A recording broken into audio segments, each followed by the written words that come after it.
هل في ذلك قسم لذي حجر ألم تر كيف فعل ربك بعاد. Bismillahir Rahmanir Rahim, toujours dans Surat Al-Fajr, et on passe au verset numéro 5 et 6.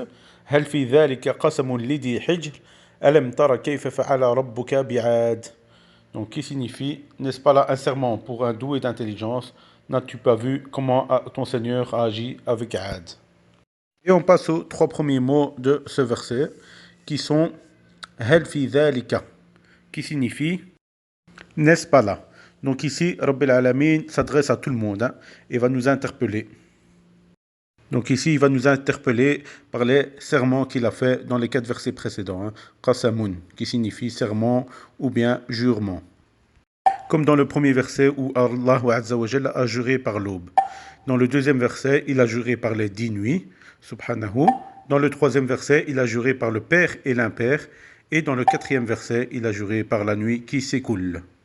Et on passe aux 2 derniers mots de ce verset qui sont l'idée hijr, qui signifie doué d'intelligence. Donc ici, Allah Azza wa Jal nous demande de méditer sur les choses auxquelles il a juré. Donc Allah ne jure que sur des choses importantes.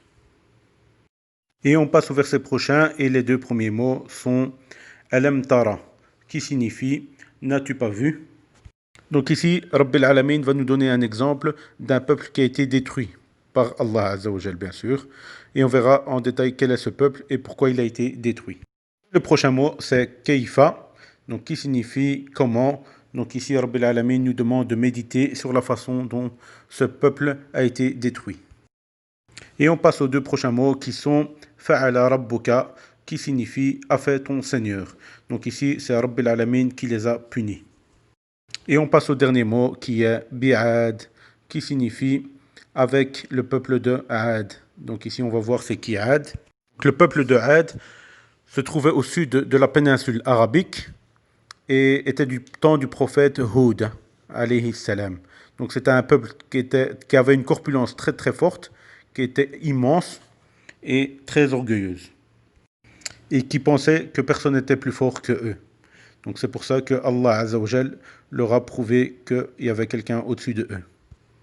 Et je vous mets quelques versets qui parlent de leur châtiment sur terre.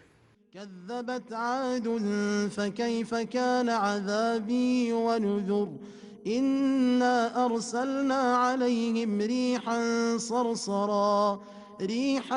صرصرا في يوم نحس مستمر تنزع الناس كأنهم أعجاز نخل منقعر فكيف كان عذابي ونذر ولقد يسرنا القرآن للذكر فهل من مدكر. Barakallahu fikum à tous. Les prochains versets seront Iramadat il-Imad alladhi lam yukhlaq mithluha fil bilad, qui signifie Iram, la cité à la colonne remarquable, dont jamais pareille ne fut construite parmi les villes. ما أنزلنا عليك القرآن لتشقى إلا تذكرة لمن يخشى